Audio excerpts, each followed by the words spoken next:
I cut my girl's trip short to surprise my husband. What I heard through the door ended our marriage. I wasn't supposed to be home yet. That's what made it easy. I didn't tell him I was coming back until later because I thought it'd be a fun surprise. I'd show up with iced coffee, maybe catch him watching YouTube in his boxers, kiss his neck while he made that stupid embarrassed face he always made when I caught him off guard. It was supposed to be cute. That was the plan. But the door was unlocked when I got there. Middle of the afternoon. I let myself in like normal. He was on the phone. Didn't hear me come in. I stood near the front hallway. I could hear everything, clear enough that I didn't have to guess at what I was hearing. He was laughing, but not in a way I recognized. He said being married was a nightmare. That every day felt like a mistake. That the only reason he hadn't left was because of my family's money. He didn't say my name, but he didn't have to. I stepped back outside, sat on the top stair, and looked at nothing for a while. I didn't check how long I stayed out there. At some point, I opened my phone and booked a ride. I didn't call anyone. I didn't cry or plan anything. I just left. I killed a couple hours at a coffee shop. Texted the girls and told them I wasn't feeling well, migraine or something. They sent sweet messages. I didn't answer. There wasn't anything they could say that would help. I didn't want sympathy or advice or anyone saying, "I'm so sorry, babe." That stuff always feels like packaging. Looks nice, no real use. Later that evening, I came home like I was supposed to. The time I said I'd be back. I walked in loud enough so he could hear me coming and not ask questions. Said hey. Hugged him. Acted normal. He smiled. Asked about the trip. Said he missed me. I lied and said I missed him too. We ate leftovers. Watched whatever he had on. I laughed in the right spots. That night, I laid next to him and stared at the ceiling while he scrolled on his phone. I didn't say anything. I let him fall asleep first.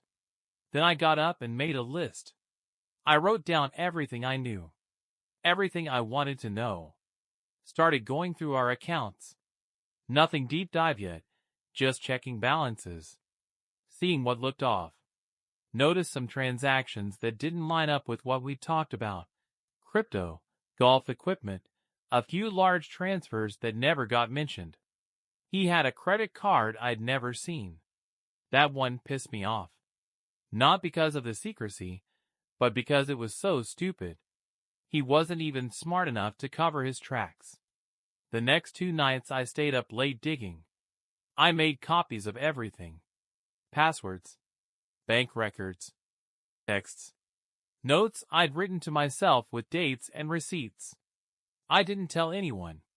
I didn't even journal about it. I wanted it clean. Facts only. We'd been married 3 years. My parents gave us a chunk of money when we got married. It was meant for our future, whatever that meant at the time. He'd made comments about it before, mostly joking about how we'd be fine no matter what, because of where I came from.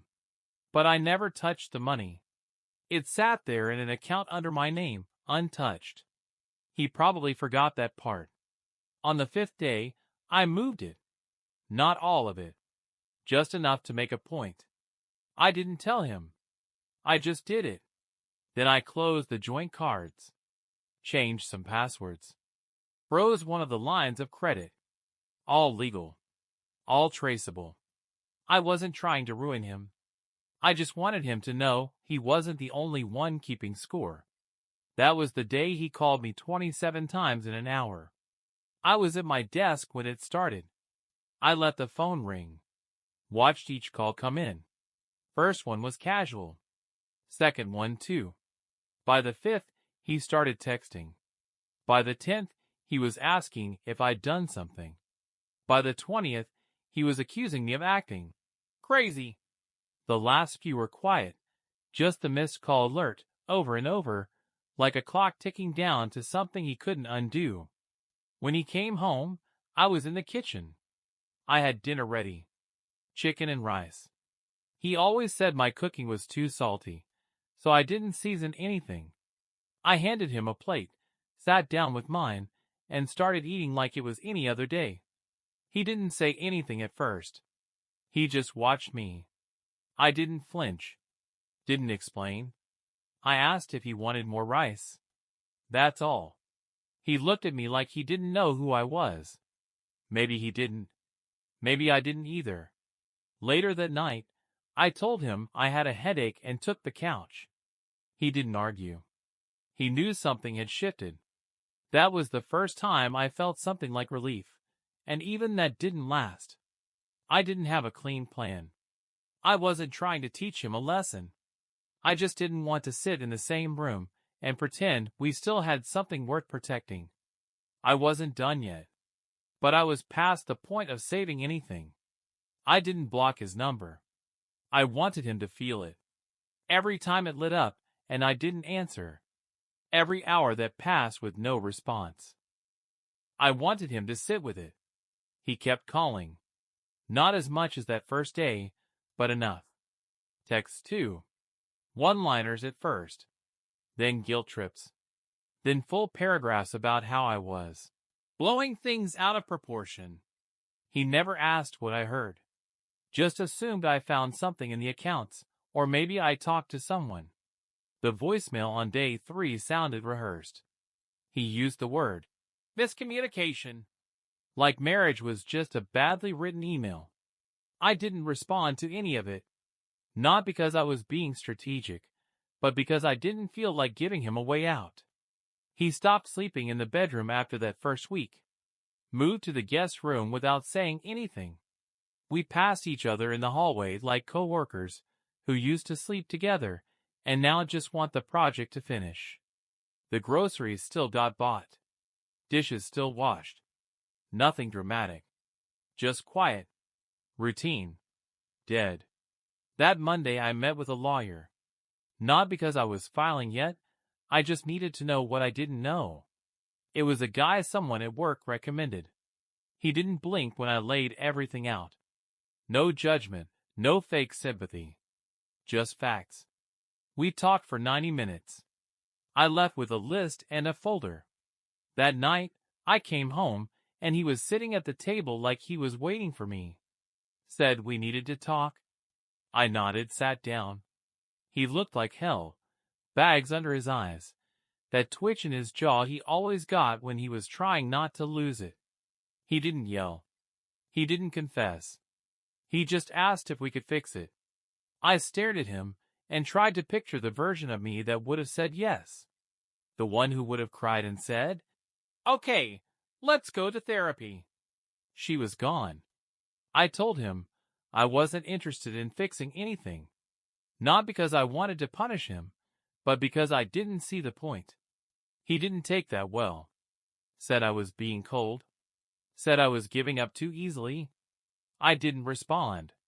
Just got up, went to the bathroom, shut the door, and sat on the edge of the tub until I heard him leave the kitchen. 3 days later, I moved some clothes into a suitcase and told him I was going to stay with my cousin for a bit. He didn't ask how long. Just nodded and turned back to his phone. I took the bag, got in my car, and drove around for 40 minutes before parking in a Target lot. I sat there for an hour, scrolling through Zillow. Not because I was ready to move out, but because I needed something else to think about. Eventually, I did go to my cousin's place. She asked if I wanted to talk about it. I said no. She let it go.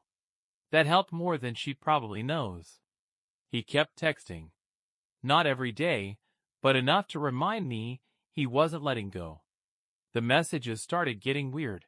Half regret, half blame. "You're just gonna throw away everything? I'm not perfect, but I'm not the only one who messed up," he said. I should have confronted him right after I heard him on the phone. Like it was my fault for holding on to it. Like me playing along made him the victim. That part stuck with me more than I wanted it to. I started second-guessing myself. If I had said something right then, would it have changed anything? Or would he have just lied, spun it, and made me feel crazy? I stayed quiet because I knew the truth wouldn't matter to him unless it was convenient. That was the part one hadn't admitted until now. 2 weeks in, he sent a long message. Said he was sorry. Said he felt like he got caught up in the moment and didn't mean what he said. That it was just venting. Said he didn't even remember saying it. I read that line 3 times. Didn't even remember. I didn't reply. I didn't want revenge. I wasn't angling for some dramatic exit where I took the car, the money, and left him crying on the porch. I just wanted space. Clean air. A break from pretending. He didn't give me that. He started calling my cousin. Then my mom. Told them I was shutting down and refusing to talk. Made it sound like he was trying to save the marriage, and I was just being spiteful. I didn't explain myself to anyone. If they asked questions, I kept it short. We're figuring things out. That line worked for now. But I was done figuring anything out. I was building distance. Slowly on purpose. I closed the last joint account. Set up mail forwarding. Told my boss I'd be working remote for a bit.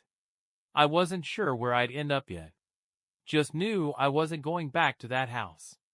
The hardest part wasn't what he said. It was how easy it had become to live without him. One night, I went through old photos on my phone. Anniversaries. Trips. Group shots where I was leaning into him like we were solid. It all looked fake. Or maybe it looked real, but I wasn't in that version anymore. Either way, I deleted most of them. Kept a few. Not for nostalgia, just to remember what not to do next time. He reported me missing.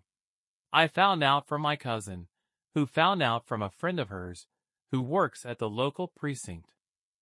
Said my husband walked in, showed a picture of me from our wedding, and said he hadn't heard from me in over a week. Left out the part where I'd been ignoring him on purpose. Left out the part where I told him I was leaving. That was when I knew he'd lost the plot. I called the station myself. Told them I was fine. Told them I wasn't missing. Told them I'd left voluntarily. They asked if I wanted to add anything to the record. I said no. There was no case to open. No crime. Just a man spinning a narrative because the old one didn't work anymore.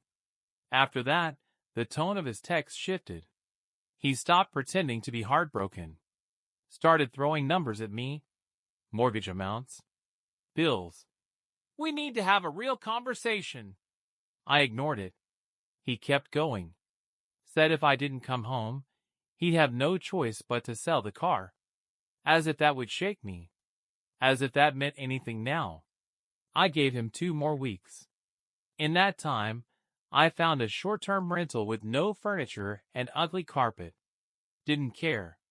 It was quiet. Nobody there I had to explain anything to. Just space. I bought a cheap table and a mattress. Ate cereal for dinner most nights. Woke up early even when I didn't need to. The silence felt better than company. I hired a second lawyer. One who didn't know either of us. Got a draft going. Not aggressive, just clear. No alimony, no fighting over the apartment. I didn't want anything from him except for it to be over. I sent him the papers on a Friday. No note. No warning. Just the envelope, certified. He didn't respond that day. Or the next. 3 days later he sent me a voice note. 60 seconds of half breathing, half talking. Said he couldn't believe I would do this like a stranger. That I hadn't even tried.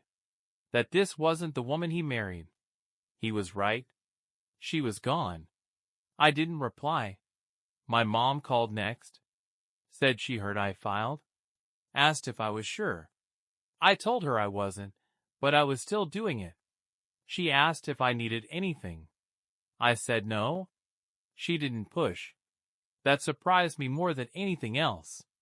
Around that same time, I went back to the house once. Just to pick up a few things I didn't want to leave behind. He wasn't there. I didn't tell him I was coming. Walked in with a spare key and a half-empty tote bag. Took some books, a pair of shoes, a watch I'd forgotten was mine. That was when I saw the Porsche catalog, sitting on the kitchen table, next to a stack of unpaid bills. Flipped open to a bookmark page. Black 911. Sticker price just over $100,000. That's when everything clicked. The down payment. The missing money. The lie about refinancing. He had put part of our wedding savings toward a car I never saw.